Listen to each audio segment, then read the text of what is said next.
मृत्यु के पश्चात प्राणी को धर्मराज के दरबार में ले जाया जाता है।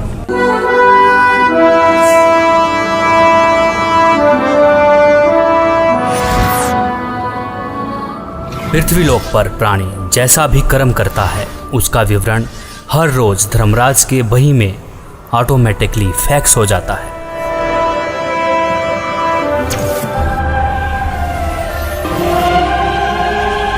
जहां धर्मराज हर प्राणी का लेखा जोखा करते हैं।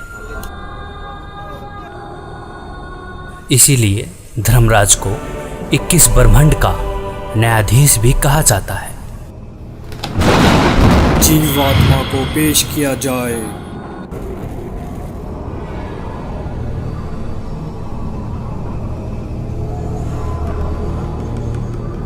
इसने प्राय स्त्री के साथ दुष्कर्म और हत्या का पाप किया है, इसे नरक में डाला जाए।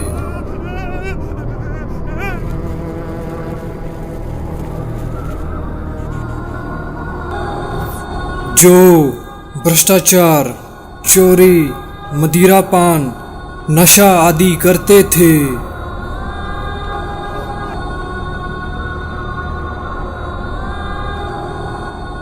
पर स्त्री के साथ दुष्कर्म।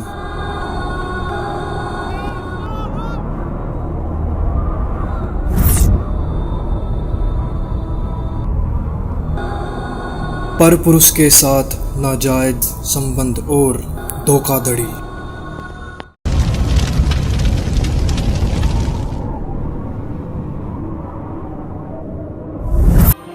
2 नंबर का काम करके कमजोर और असहाय लोगों का शोषण करना और मनुष्य के जीवन के साथ खिलवाड़ करना।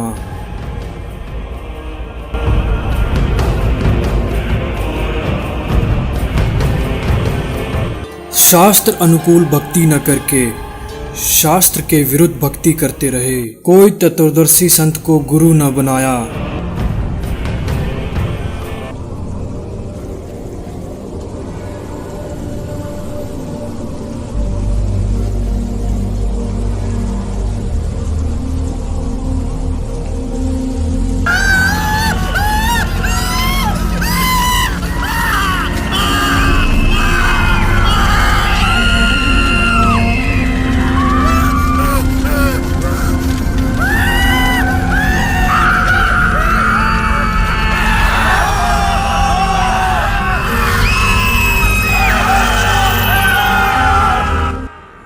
परमात्मा ने कष्ट देखा और उसको आना पड़ेगा, शास्त्रों को खोलना पड़ेगा और इतिहास को फिर दोहराना पड़ेगा जो 600 साल पहले।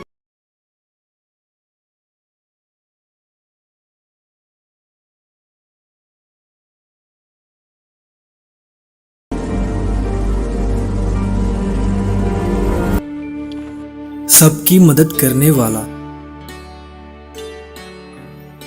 सतभक्ति की सही राह बताने वाला,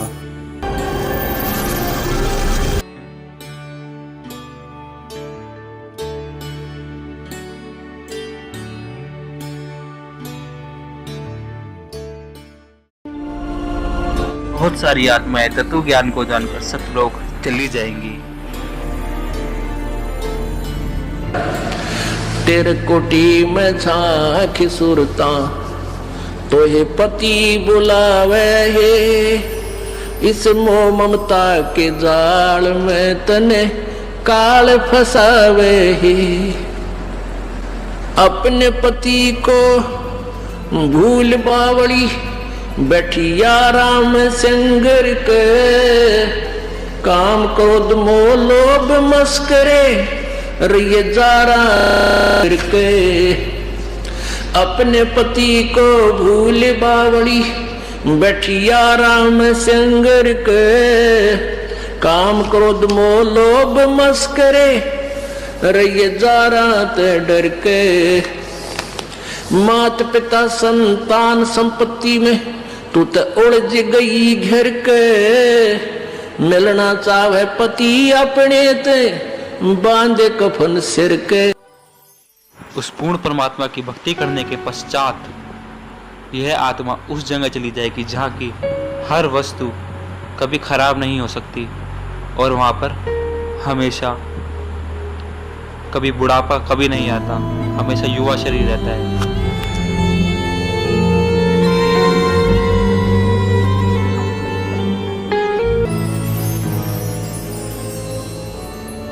सतलोक में चल मेरी सुरता, हिम्मत ना लावे देरी, सच कहूँ ना झूठ रती भरी, बात मान ले मेरी। सतलोक में चल मेरी सुरता,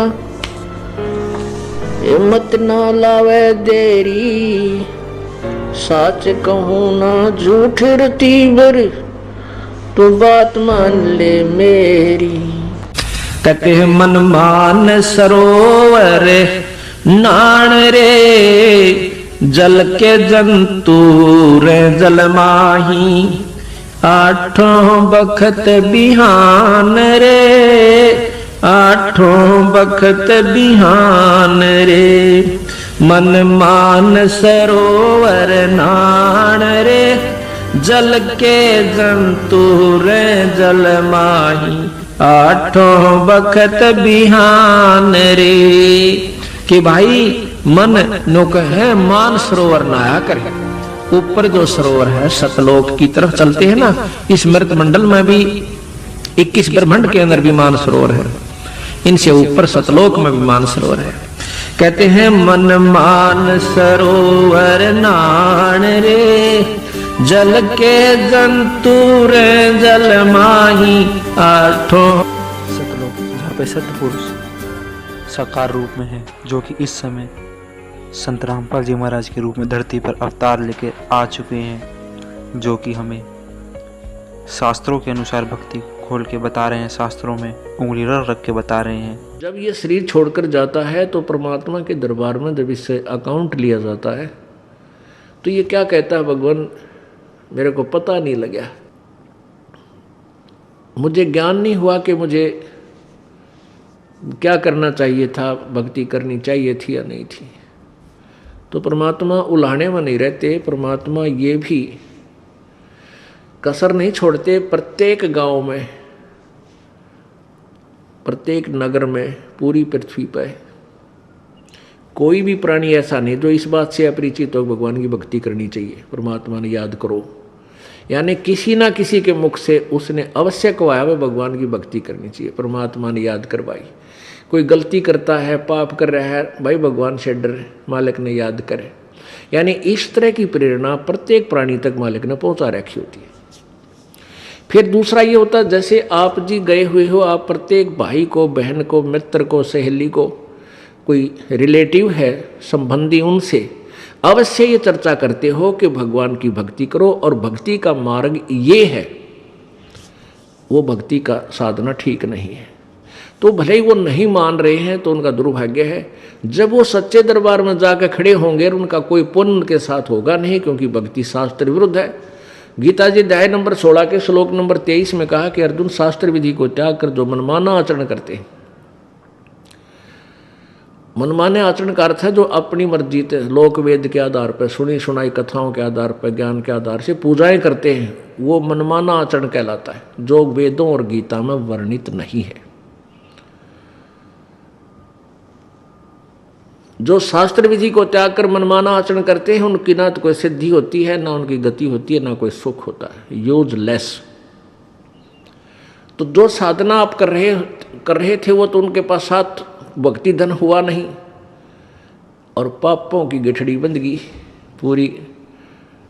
पाप बहुत इकट्ठे कर लिए, क्योंकि पाप तो दिन में बिना गिनती के होते हैं और पुण्य करने के लिए विशेष व्यवस्था करनी पड़ती है, गुरु बनाना पड़े। फिर जैसे गुरु जी बताओ वैसे साधना, पूर्ण गुरु, नकली गुरुओं से पूजा नहीं, ना उनकी कोई द्वारा बताएगी साधना से लाभ होने वाला। तो ऐसे पूरा गुरु मिले, फिर आप सच्ची लगन से, सच्चे तरीके से लगे, तब पुण्य बने। तो पुण्य तक कोई उनका बना नहीं, पाप की गठड़ी बंद गई। फिर वहां जा खड़ा हुआ धर्मराज के दरबार में। अब वहां ये एक बहाना बनाता है कि भगवान मुझे किसी ने बताया कोई नहीं, भक्ति कर ले। तब इसका फिल्म चलाता है परमात्मा। ये सब आप जो भी बातें जिसके साथ कर रहे हो, वैसे कोई गुप्त का गलती कर रहा है